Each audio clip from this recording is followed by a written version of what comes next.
we are Scott and Shed, and in today's episode, we are going to be talking about Hideaway Beach, which is Royal Caribbean's adult-only area at Perfect Day at CocoCay. And also, as you can see, we have a visitor today. This is our dog, well, one of our dogs. We have 3 dogs, by the way. This is the baby of the group. This is Gunther. Say hi, Gunther! Well, nothing. No response from Gunther. If you're new to our channel, welcome. We do love taking cruises and we love sharing our cruise adventures along the way.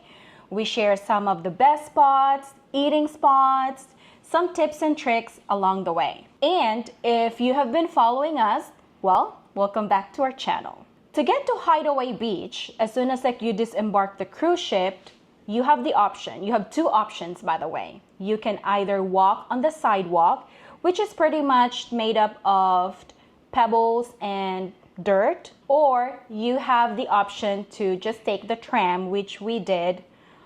That would be the fastest way to get to Hideaway. Don't you agree?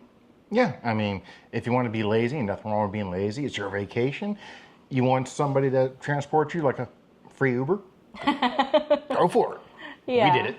Yeah, it does. And it's probably it take maybe I think roughly 3 minutes. Yeah, it's about a 3-minute drive or ride. Mm-hmm. But if it's hot or you're somebody with mobility issues, by all means use the tram. So once you get to Hideaway, there's gonna be some attendants who will scan your SeaPass card prior to entry, and that's how they check if you purchase the Hideaway ticket.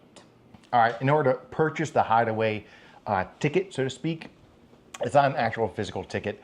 It's an excursion just like anything else. The price is between $40 and $50. I think the one time that me and Sheds went, I think it was like $45 and some change. When Shedney went on Allure, so it's a little bit cheaper.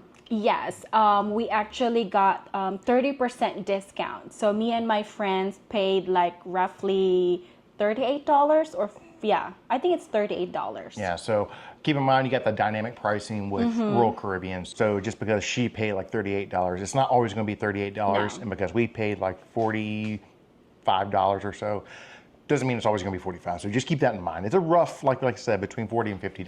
Mm-hmm. All right, now on to the stuff that your boy Scott likes to talk about. All right, number 1, the food, because your boy's fat kid.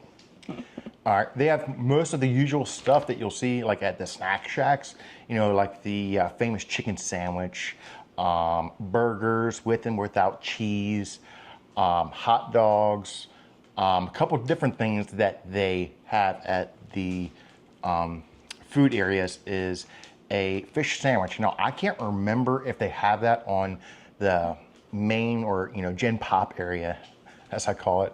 But Shedney, you had the fish sandwich. Tell everybody what you thought. It's very fresh. I don't think I've tried fish sandwich from other areas of CocoCay, but it was flaky and it's it has the right amount of crust on it. And you add some tartar sauce. It was actually very refreshing. It doesn't have that very fishy smell that some people don't like, but me being Asian, I do love fish, so I don't mind the smell. But the fish sandwich that they had, it's a good amount of flakiness, flavor. I think it's I did some digging. I think it's cod. So if you like cod, go for that fish sandwich. Some other stuff that they do have that they don't have on the Gen Pop are some pre-made salads, like a Caesar salad and a Greek salad. I didn't get to sample any of that. I just stuck with the famous, chicken sandwich and putting the mozzarella sticks on there with the marinara sauce. You can never go wrong with, the classic. And it looks like we have another dog coming here. Yes, it's Chase. He's our black lab. So he's trying to be YouTube famous too. So. But something I did try that they didn't have anywhere else that I loved was the coconut shrimp. I love coconut shrimp. Coconut shrimp doesn't like Shedney. She's allergic, unfortunately. Mm-hmm. Although she was trying to steal a piece, and no, because I don't want her to go into anaphylactic shock. So, but it was good. If anybody is watching this, if y'all have had the coconut shrimp, I think it was from Paradise Beach in Cozumel, it's just like that. So, go for the coconut shrimp. A very unique food place, restaurant there is called Slice of Paradise. It has a couple different pizzas, not just the regular cheese and pepperoni that you can get from like Sorrento's on ship, although the crust and the pizza itself kind of does remind you of it. But they have a seafood pizza. It's got like shrimp and clam on there. That's not my jam, at least on a pizza, so I didn't try it. Maybe when we go back again for Utopia of the Seas, maybe I'll try it then. They had another one. It was like a guava barbecue chicken thing. It has peppers in it, and I don't like peppers on my pizza, so I didn't try it. But I could pick them off. I might try that one too. So, stay tuned for that one. Some little snacks that they had were little empanadas. They weren't really big, maybe about the size of the palm of your hand, maybe a little bit smaller, depending on how big your hand is. But it was a chicken and a beef. From what I've read and heard from others, it's a little bit spicy. So if you have a sensitivity to spicy food, I'd stay away from it. But your boy loves spicy food, so it'd probably give me a little tingle on the tongue, but not too much that I'd be screaming for water. All right, now let's talk about the vibe. You would think with it being an adult-only area, it'd be very calm, very serene, but no, the vibe actually was a little bit different than what I expected. It's kind of got like this this pool party Vegas style to it for about over half of the place, which is fine if that's what you're into.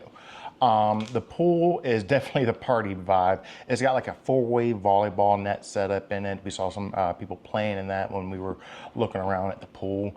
When the party really gets rocking, they have these champagne shots that literally the crew member will literally shoot into anybody's mouth that comes up into the line. It's free. I didn't do it because I'm not big on champagne, but if that's your jam, by all means, go for it. They do have a lot of oversized beach balls, like 2 or 3. I think at one time I saw like 4 or 5 in there. So if you're going to the pool and expecting it to be very nice and relaxing and you get whacked in the head with a beach ball, hey, your boy warned you. There are some beach balls that are going to be being whacked around in there. So, kind of keep some situational awareness in there. One thing about the pool area is it has pool beds where you jump out of the bed, you're immediately in the water, shallow end. So you're not going to go, be in the 8-foot deep part. But kind of double-edged sword about that thing is it's no cost, but it is first come, first serve. So if you're one of the type that, you wait till about noon to get off the ship for CocoCay, you're probably not going to get one. So those early risers and everybody that gets off the ship, first out when the gangway opens, they're probably going to get that. So like I said, it's a double-edged sword. It doesn't cost any money, but first come, first serve. When you go there during the winter times, if you're a wintertime cruiser, guess what? You can still take a dip in the pool and not freeze your butt off. Which actually, spoiler alert, we are going to go back to Hideaway Beach when we get on Utopia of the Seas. So, and that is like 90% of the reason why we went for the Hideaway this time coming up. So, keep that in mind if you're somebody that likes to go there in like November, December, January time frame and you want to get in the pool. I heard it's not hot tub hot, but it's warmer. So we're going to be enjoying Hideaway for that. Now we get to the beach area where, well, as Scott was talking about earlier, pool area has the party vibe. The vibe at the beach area, it's more of like calm, quiet, but not too quiet because you can still hear the music from the pool area. We tried it like where we brought our own, what was that called? The swim lounger? Yeah, we brought our own blow up float. And just, people just like, hang out at the beach, like talking to each other, which I think it's good. Yeah, we talked to some good people there. And not just that, the beach area also, it has a lot of like loungers, some umbrellas, and some coconut trees where like, you can get some good shade. And it stretches all the way down, like starting from the entrance of Hideaway all the way down to the edge of Hideaway, which I had the chance to check it out with my friends when I had a trip with my friends, and that's where you can see all this like hammock on the water, and also the swing, which it is infamous for IG photos, IG videos, and boomerang. And that area, by the way, it's not as loud compared to the middle section of the beach area, which is closest to the pool area. So Yeah. if you like quiet and calm area, just stay on the beach area. What I liked about the beach area there, vice like South Beach or Chill Beach, was that since it was a cove, the water was pretty stagnant. You know, you didn't have to worry about it being rough or anything like that. Although when Shedney stole the float away from me, she started to drift off almost into the little inlet of the cove. So that's something I really enjoy. I like a nice calm water when we're there. Saw some fish in there, not a whole lot, because there is that net that stops, you know, the bigger fish or, you know, jaws from coming in. So that is something I liked about Hideaway Beach as well. All right, so let's talk about the second thing your boy loves to talk about, the bar scenes. All right, I've already mentioned and glossed over a bit, there is a bar right there in the pool area, swim up bar. I've read that it is one of the biggest ones in the Caribbean. It does stretch all the way around the pool, so it's not just a little section. Now, it does have the wet side there for the pool, and it does have the dry side. So if you're the type you don't want to stay in the pool, but you still want to be in the party area, they have a dry side where you can take your drink order and stuff, and you still stay dry. So that's the biggest portion of it. It is the most busy though, so you might have to wait a little while for some service.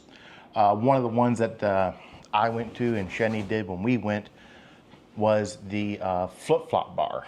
And it's smaller, but it has all the drink service that the bigger swim-up bar has from the pool. It is closest to the beach, and that's where we were lounging at, was over there in the beach area. It's still the same service. We still got our Coco Locos. So, and actually, to be honest, the bartender there, he kind of made it a little bit stronger than the guy there at the swim-up bar. So, don't know if it was coincidence or not, but so that's why I kept going back there.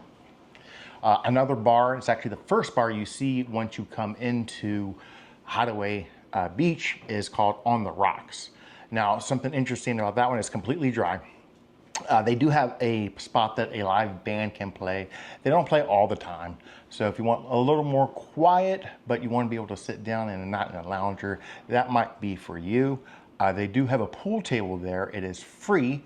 So you can just go up there, play some pool with some of your friends, your girlfriend, your wife, your boyfriend, whoever you're there with, or just do a pickup game. Another good thing about the On the Rocks bar is you can sit down in one of the wooden chairs. It's not really a lounger, but it's a chair along with some cocktail tables and talk to people. You can actually see the ship from there. So if you want to sit back, take a couple drinks, and just look at the ship, marvel at its beauty, hey, that can be a great spot for you. Is it worth the money? I say for a place that's a little less crowded, I say yes. I liked it. I liked having the choice of chill area over there by the rocks. And I liked having, if I wanted to go over to the pool area just to, you know, see some of the, you know, crazy wild stuff going on, I could enjoy that. I also like, yes, just like what Scott has mentioned, it is worth the money for us because, you know, aside from that it's adult only area, that means that, like, you know, there's no kids running around. And not just that, like, you know, we don't love kids, but sometimes when you go on a vacation, it's a vacation for like couples, adults, friends. And yes, it is just like, you know, a small area for adults, but I think it's a good area. Yeah. We enjoyed it. We loved it. It's not like, you know, it's not the best, but overall, we enjoy the vibe at Hideaway Beach. All right, so that's our take on Hideaway. We gave you some of the good things, some of the stuff that you might think is bad, So hopefully this will help you guys decide if you want to go to Hideaway or not. We're going to go back, so we're not going to go there every time. We're gonna still got plenty of other spots in CocoCay to look around at. But if you're looking for something that's kid-free, and you can decide between going to the party scene or just being over in the chill spot, hey, this is the place for you. And also, if you have any questions for us, leave us a comment below. And if there's something that we haven't discussed about Hideaway that you are interested, just leave us a comment below. And that's it, guys. If you like our video, give us that like button and also share to your family and friends. And also subscribe to our channel, as it will help us a lot since we are still growing our channel. And we hope to see you guys on our next cruise. Happy cruising, guys.